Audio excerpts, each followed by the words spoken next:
Hello everyone, I welcome you all to my YouTube channel on point classes. सबसे पहले आप लोग मेरे बारे में जान लीजिए। मेरा नाम है दिनेश कुमार। मैंने दिल्ली यूनिवर्सिटी से ग्रेजुएशन करी है इकोनॉमिक्स एंड पॉलिटिकल साइंस में। मैंने सीडीएस 6 बार क्लियर किया है, एफकेट 5 बार क्लियर किया है, सीएपीएफ असिस्टेंट कमांडेंट 2019 का रिटन एंड फिजिकल क्लियर किया हुआ है, उसका इंटरव्यू शेड्यूल्ड है। इस वीडियो में मैं आप लोगों के लिए लेकर आया हूँ most important questions for CDS and CAPF assistant commandant 2020। हमने जो सीरीज स्टार्ट की थी ये उसका थर्ड पार्ट है। इससे पहले के पार्ट अगर आपने नहीं देखे हैं तो उसका लिंक मैंने डिस्क्रिप्शन बॉक्स में डाल दिया है, आप वहां जाकर चेक कर सकते हैं। इस पार्ट में 11 क्वेश्चन है और उसके बाद एक इंपॉर्टेंट टॉपिक है जिसका हमने डिटेल एनालिसिस किया हुआ है। तो आइए शुरू करते हैं। पहला क्वेश्चन है, hope Mars mission is launched by which among the following countries. जो होप मार्स मिशन है ये कौन सी कंट्री ने लॉन्च किया है? तो इसका सही जवाब है यूएई। ये अरब वर्ल्ड का फर्स्ट इंटरप्लेनेटरी मिशन है और ये यूएई ने लॉन्च किया है। ये देखिए, ये ऐसा लॉन्च किया था उन्होंने। इसको लॉन्च किया गया था थानेगाशिमा स्पेस सेंटर जो कि जापान में है, और जो इसको लॉन्च करने के लिए रॉकेट यूज किया गया था वो था मित्सुबिशी हैवी इंडस्ट्रीज का H2A रॉकेट। इस साल टोटल 3 मार्स मिशन लॉन्च होने वाले हैं, जिसमें एक होप मिशन है, दूसरा परसिवेरेंस मार्स मिशन जो कि नेसा यूएसए का है, तीसरा तियानवेन-1 चाइना का है। जो होप मार्स मिशन है ये सिर्फ ऑर्बिटर है। ऑर्बिटर मतलब ये सिर्फ मार्स के चक्कर लगाएगा बाहर से, ये उस पर लैंड नहीं करेगा। लेकिन जो परसिवेरेंस मार्स मिशन है और तियानवेन-1 है, ये दोनों लैंडर है और इनमें रोवर भी है, तो ये मार्स पर लैंडिंग भी करेंगे। ये फेब 2021 तक पहुंच जाएंगे। और जो तियानवेन-1 है ये चाइना का मिशन है। अगर ये सक्सेसफुली लैंड कर जाता है तो चाइना थर्ड कंट्री बन जाएगी मार्स पे लैंड करने वाली, रशिया एंड यूएसए के बाद। इंडिया ने मंगलयान लॉन्च किया था और वो ऑर्बिटर था, हमने लैंड नहीं करा अभी तक मार्स के ऊपर। तो चलिए आगे बढ़ते हैं, दूसरा क्वेश्चन देखते हैं। FATF headquarters is located at which among the following places. FATF की फुल फॉर्म है फाइनेंशियल एक्शन टास्क फोर्स। तो इसका हेडक्वार्टर है पेरिस, जो कि फ्रांस में लोकेटेड है। इसके बारे में जान लेते हैं। FATF 1989 में एस्टेब्लिश किया गया था G7 कंट्रीज का जो समिट होता है उसके अंडर। इसके अंदर 37 मेंबर्स है। इसके अलावा यूरोपियन कमीशन और गल्फ कोऑपरेशन काउंसिल भी इसके मेंबर हैं। इसका जो हेडक्वार्टर है वो OECD है के हेडक्वार्टर में लोकेटेड है, जो कि पेरिस फ्रांस में है। Which among the following countries was recently added to the black list of FATF। जो फाइनेंशियल एक्शन टास्क फोर्स है उसकी ब्लैक लिस्ट के अंदर कौन सी कंट्री को ऐड किया गया है? तो इसका सही जवाब है ईरान। इसकी जो ब्लैक लिस्ट है इसके अंदर 2 कंट्री ऐड है, ईरान, और ईरान से पहले जो ऐड थी वो थी नॉर्थ कोरिया। जो पाकिस्तान है वो इसकी ग्रे लिस्ट में मौजूद है। चलिए आगे बढ़ते हैं। विच among the following countries is not a part of quad. तो इसका सही जवाब है चाइना। क्वाड कंट्रीज में है India, USA, Japan and Australia. ये क्वाड चाइना को काउंटर करने के लिए बनाया गया था। चलिए आगे बढ़ते हैं।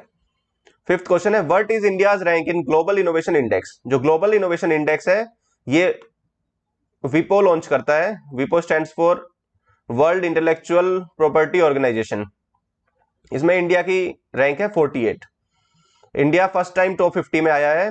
इससे पहले लास्ट ईयर इंडिया की रैंक थी 52। इस इंडेक्स में रैंक 1 पे है स्विट्जरलैंड और चाइना की रैंक है 14। चलिए आगे बढ़ते हैं। सिक्स्थ क्वेश्चन है, India's first lichen park is located in which among the following states. तो इसका सही जवाब है उत्तराखंड। ये इंडिया का पहला लाइकन पार्क है जो उत्तराखंड में मौजूद है। ये देख लीजिए, ये ऐसे होते हैं लाइकन्स। ये मुंशियारी में लोकेटेड है, जो सिटी का नाम है वो है मुंशियारी। लाइकन सिम्बायोटिक रिलेशनशिप होता है फंजाई एंड एल्गी का। एल्गी इसको रहने की जगह देती है और फंजाई फूड प्रोवाइड कराता है एल्गी को। सिम्बायोटिक रिलेशनशिप का मतलब है ये दोनों एक दूसरे से बेनिफिट कर रहे हैं। चलिए आगे बढ़ते हैं। Who among the following persons won the world food prize 2020। जो ये वर्ल्ड फूड प्राइज 2020 है इसके विनर है साइंटिस्ट रतन लाल।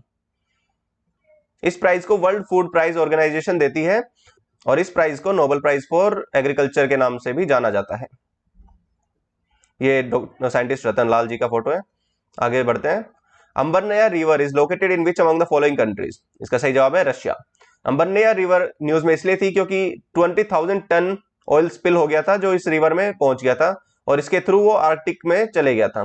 तो अब इस इमेज में देखिए, जो ऑयल स्पिल हुआ था उस वजह से इस रिवर का कलर भी चेंज हो गया था, इतना ज्यादा पॉल्यूशन उसमें हो गया था। तो चलिए आगे बढ़ते हैं। Hagia Sophia mosque is located in which among the following countries. जो ये हाजिया सोफिया मॉस्क है ये इससे पहले एक म्यूजियम था जो कि टर्की में लोकेटेड है, लेकिन रिसेंटली अभी टर्की ने इसको म्यूजियम से चेंज कर मॉस्क बना दिया है। ये है हाजिया सोफिया मॉस्क। तो चलिए आगे बढ़ते हैं। Nagorno Karabakh region is located in which among the following countries? तो इसका सही जवाब है अजरबैजान। ये अभी न्यूज में इसलिए था क्योंकि नगोरानो काराबाख जो रीजन है उसके लिए आर्मेनिया और अजरबैजान में कंफ्लिक्ट चल रहा है। तो चलिए अब मैप में देखते हैं कहां पर है। ये देखिए, ये है अजरबैजान और ये है आर्मेनिया। तो जो ये नगोरानो काराबाख रीजन है ये यहाँ पर है। अब ये डिस्प्यूट में इसलिए है क्योंकि जो नगोरानो काराबाख रीजन है इसके अंदर जो लोग रहते हैं वो 95% आर्मेनिया एथनिक के हैं। जो आर्मेनिया है वो एक क्रिश्चियन डोमिनेटेड कंट्री है, जबकि अजरबैजान एक मुस्लिम डोमिनेटेड कंट्री है, इसलिए ये डिस्प्यूटेड एरिया है। लेकिन इंटरनेशनली इस एरिया को अजरबैजान कंट्री का पार्ट माना जाता है। तो चलिए आगे बढ़ते हैं। BRICS summit 2020 was held at which among the following cities? तो इसका सही जवाब है सेंट पीटर्सबर्ग, रशिया। इसको याद करने की ट्रिक ये है कि ये नाम के सीक्वेंस के हिसाब से समिट्स होती है। जैसे लास्ट ईयर ब्राजील में थी, इस बार रशिया में है, नेक्स्ट ईयर इंडिया में होगी, उससे नेक्स्ट ईयर चाइना में होगी, उसके बाद साउथ अफ्रीका में होगी। तो आप लोग इस चीज को ध्यान रखिएगा। चलिए आगे बढ़ते हैं। आज के हमारे 11 क्वेश्चन हो गए। अब हम चलते हैं अपने एक टॉपिक की तरफ जिसका हम डिटेल एनालिसिस करेंगे। तो आज जो हमारा टॉपिक है वो है ट्यूबरक्लोसिस। सबसे पहले ट्यूबरक्लोसिस के बारे में जान लेते हैं। ये माइकोबैक्टीरियम ट्यूबरक्लोसिस जो कि एक बैक्टीरिया है उसके थ्रू स्प्रेड होती है। ये एक बैक्टीरियल डिजीज है, याद रखिएगा, एक वायरल डिजीज नहीं है, ये बैक्टीरियल डिजीज है। ये मोस्टली लंग्स को अफेक्ट करती है। जब ये लंग्स को अफेक्ट करती है तो इसको हम पल्मोनरी टीबी भी बोलते हैं। लेकिन ये सिर्फ लंग्स को अफेक्ट नहीं करती है, अगर ये लंग्स के बाहर हो रही है तो हम उसको एक्स्ट्रा पल्मोनरी टीबी भी बोलते हैं। तो अगर एग्जाम में ऐसे पूछे कि ट्यूबरक्लोसिस अफेक्ट्स लंग्स ओनली, तो ये गलत स्टेटमेंट होगा क्योंकि ये लंग्स के बाहर भी अफेक्ट करती है।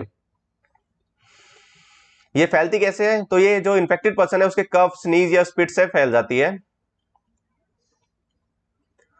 अभी recently Indian tuberculosis report 2020 release हुई थी। उस रिपोर्ट में मेंशन किया है कि इंडिया में 2.4 मिलियन यानी 24 लाख एक्टिव केसेस हैं 2019 में ट्यूबरक्लोसिस के, और 79,000 डेथ्स हैं।